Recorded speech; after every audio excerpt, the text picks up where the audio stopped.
So I'm afraid to start by lowering the tone, I'm going to be asking you all to vote for poop or prank. 2 ads. We've only got time to watch 1 ad today, and I'd like you to choose which ad we're going to watch. So the first one is called Girls Don't Poop, and it's by toilet freshener brand Potpourri. And the second one is the Meteor Prank by LG.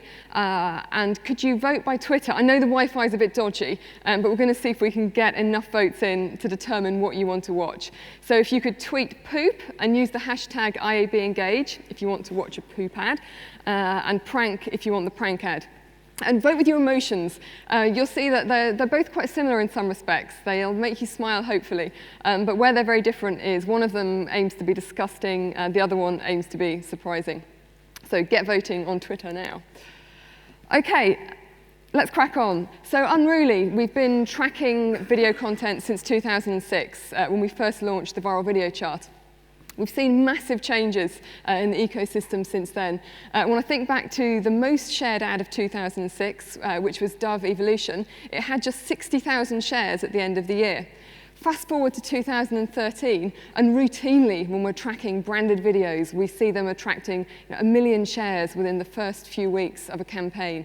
People are keener than ever before to be sharing content, and they're happy to share branded content. They just want it to be good content. As long as it's not lame, they're happy to share. So shares, we tend to think of as the currency of social. Why are shares important? Well, I think from a cultural perspective and a social perspective, shares say a lot about how we're feeling as a world when we have global conversations, or how we're feeling as a small niche group if we're just sharing amongst friends. But they're a barometer for how we're feeling, what we're engaging in, what we're talking about around that global water cooler. Thinking from a marketing perspective and an advertising perspective, shares are important, and more important than views, I would argue, because they're a measure of meaningful engagement. It's quite high friction to share. You really have to commit to it. You need to be standing behind that bit of content. So a share is incredibly powerful. And that's why when we think of shares at Unruly, we think of them as being the global currency and the gold standard of social, and really crucial KPI for any authentically social campaign. As well as, sorry, I've come a bit too fast, just going along the logos at the bottom, as well as distributing videos, we've been spending a lot of time in the last 3-4 years now working with some of the world's leading academic institutions, helping them to find out what it is that drives sharing. What are the variables that get people sharing branded content? We've been extremely fortunate to develop very rich partnerships with academics at Harvard, Ehrenberg Bass, Cass, Wharton. They've been able to use our massive data set to code up and try and really get behind the science of the sharing. And we've been able to build on their research, test it in the field, and see what really works.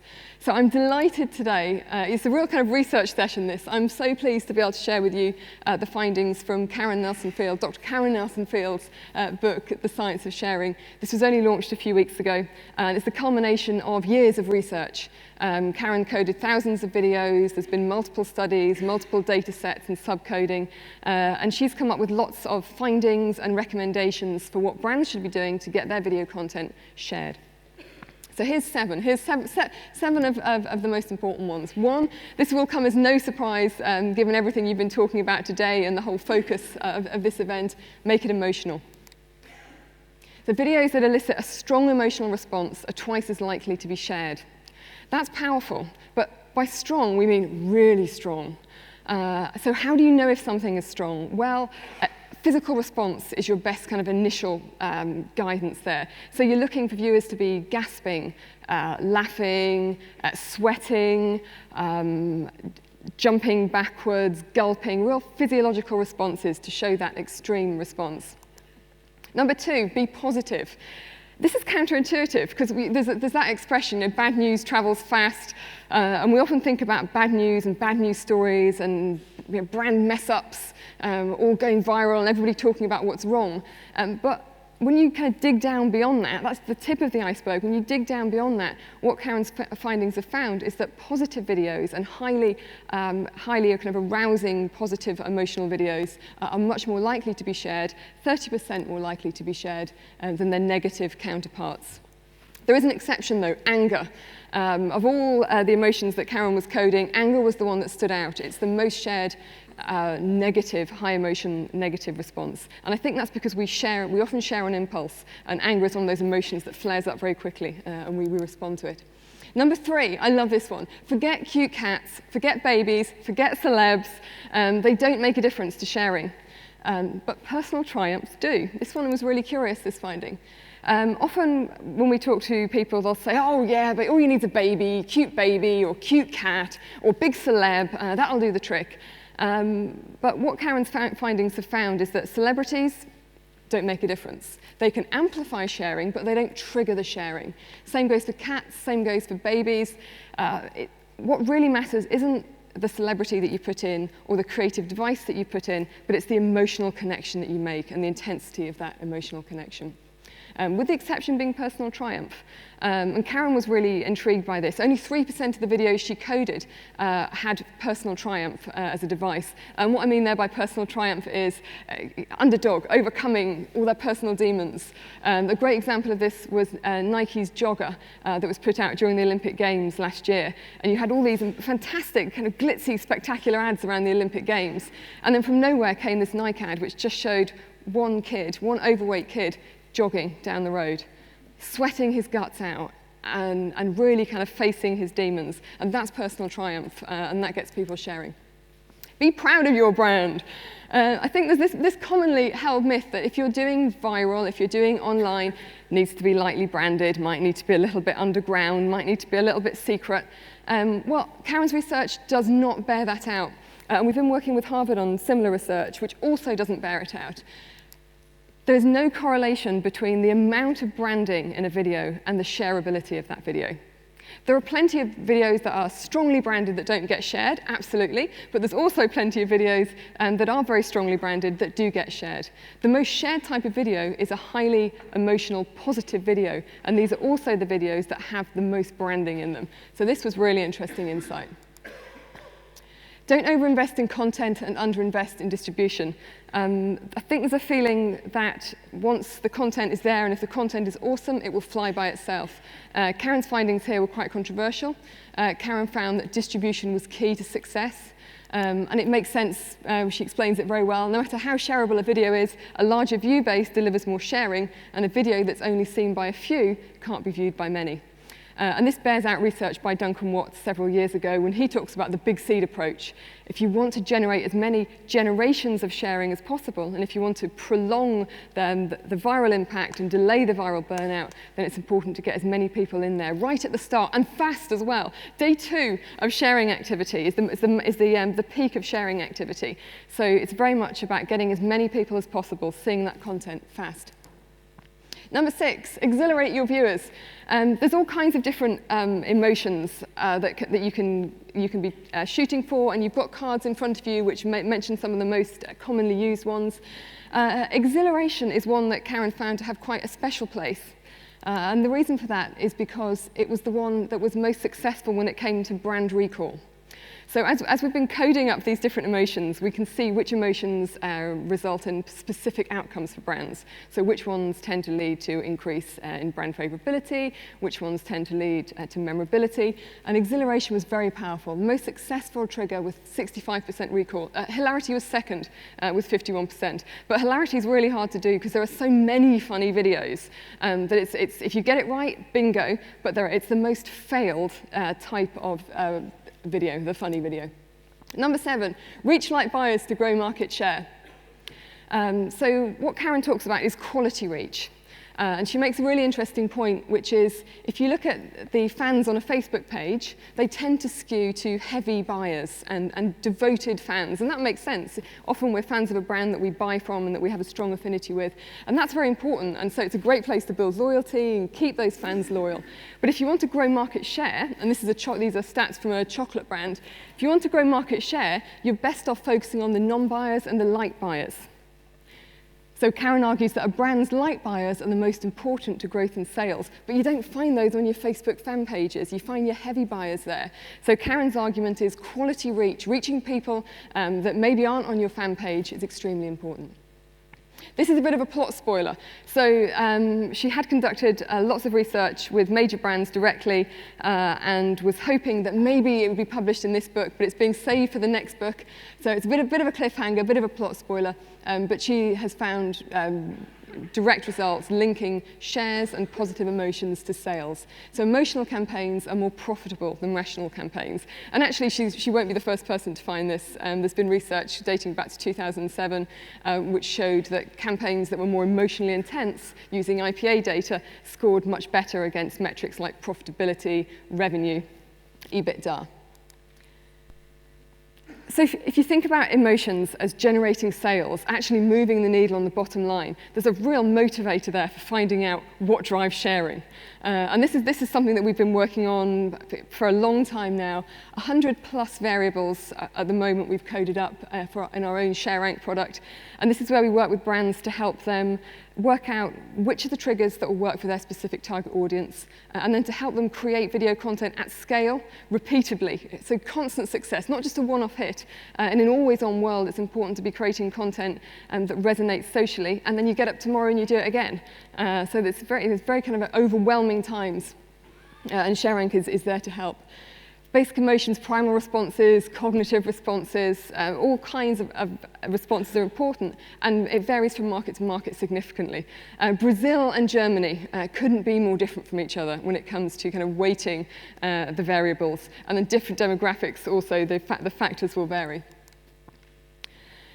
As well as being able to pick out kind of granular trends and see what works for specific niche audiences, one of the things that we've been able to do with this data is get a broader sense of what trends are, what content people are sharing.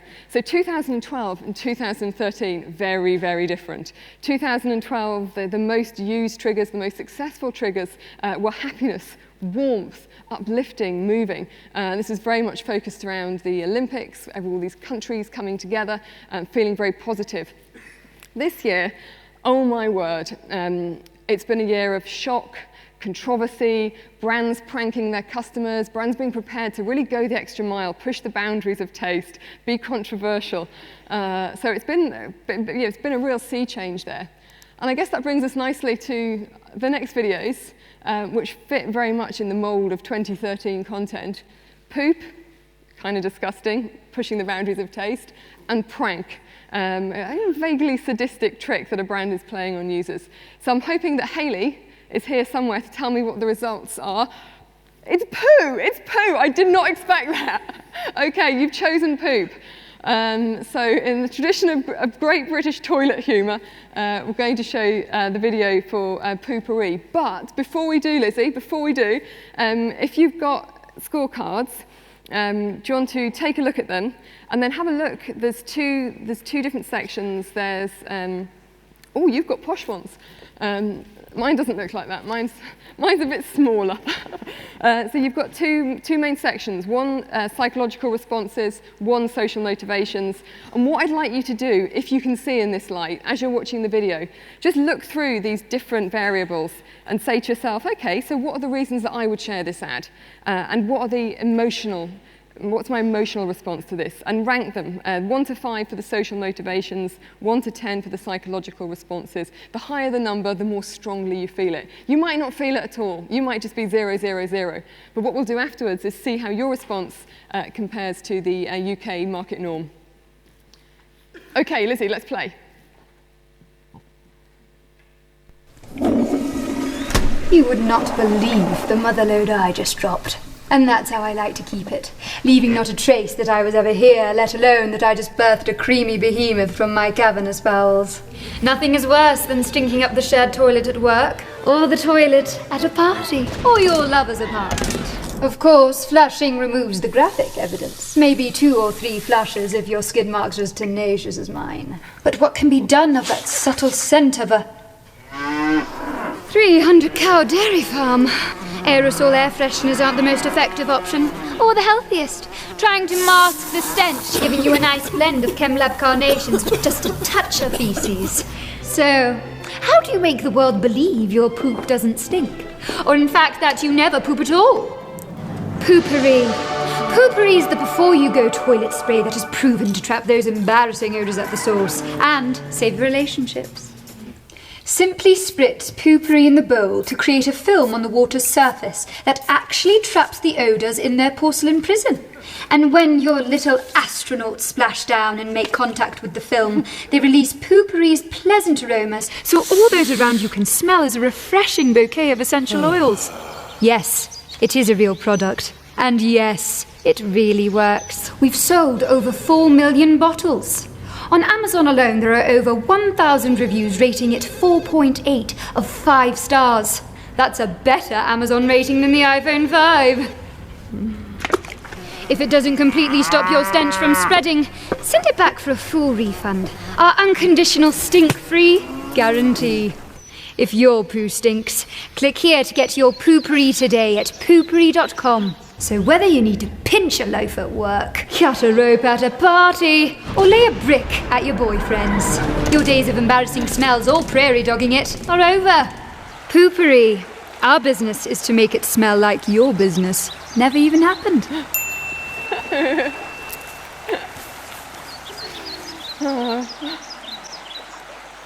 There we go. So how did that make you feel? What do you think, what did you feel when you were watching that? Anyone? Sorry? Uncomfortable.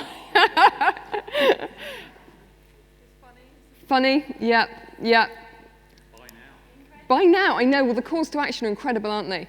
And when you think about the idea of light branding or heavy branding, couldn't be heavier, that branding, and with calls to action right there, it's awesome.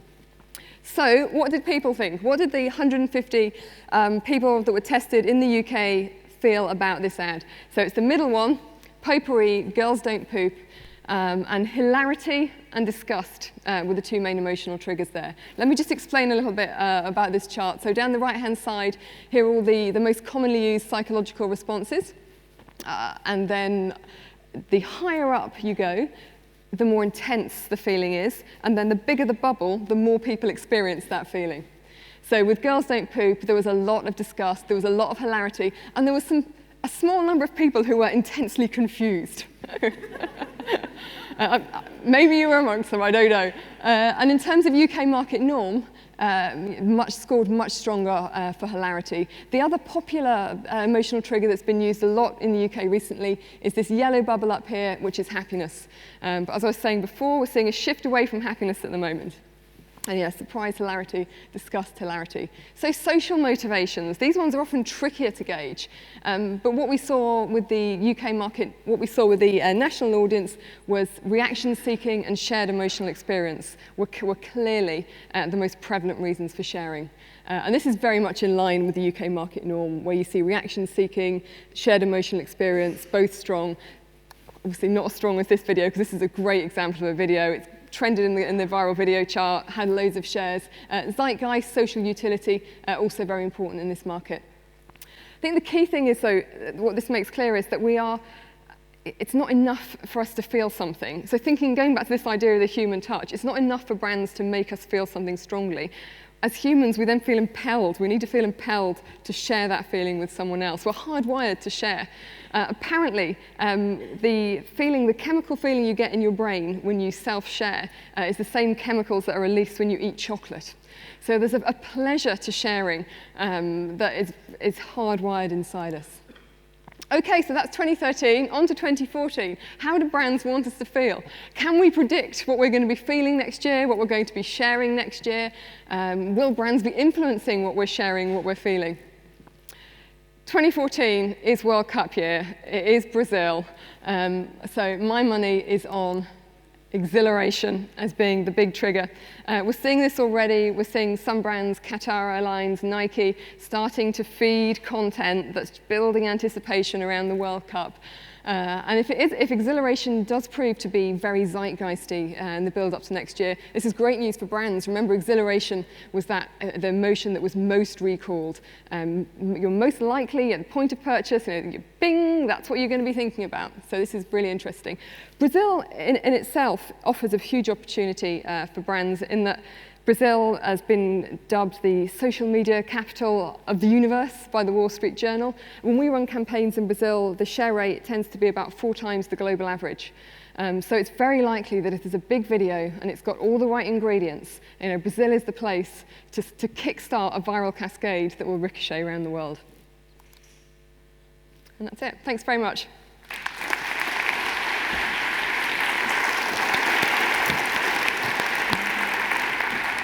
Thank you, Sarah. Can I ask you a quick question? That's right. We saw from the research earlier about kind of and I think we already know the proliferation of devices and how people are using lots of different devices. One of the beauties, I guess, of video is that it works across different devices. Have you seen much of a difference between, if people watch a video on a mobile or a desktop or a tablet, does it make a big difference? It does make a big difference, and it's making an increasingly big difference. So we see much higher engagement rates, both interaction rates and share rates on mobile devices than we do on desktops. Right, and any sort of insights as to why that might be, or you're not sure yet? I think kind of macro, it's because people are more used to interacting with video content on their videos. Brands are also getting better at creating video content specifically for smartphone devices. So that might be more visually impactful, shorter content, but content that is really kind of generating a response. And then in terms of our own campaigns that we run, we're building out functionality on the player so that there's lots more ways that users can interact with that video. Fantastic, brilliant. Thank you. Thanks once very again. much. Cheers. Cheers. Thank you.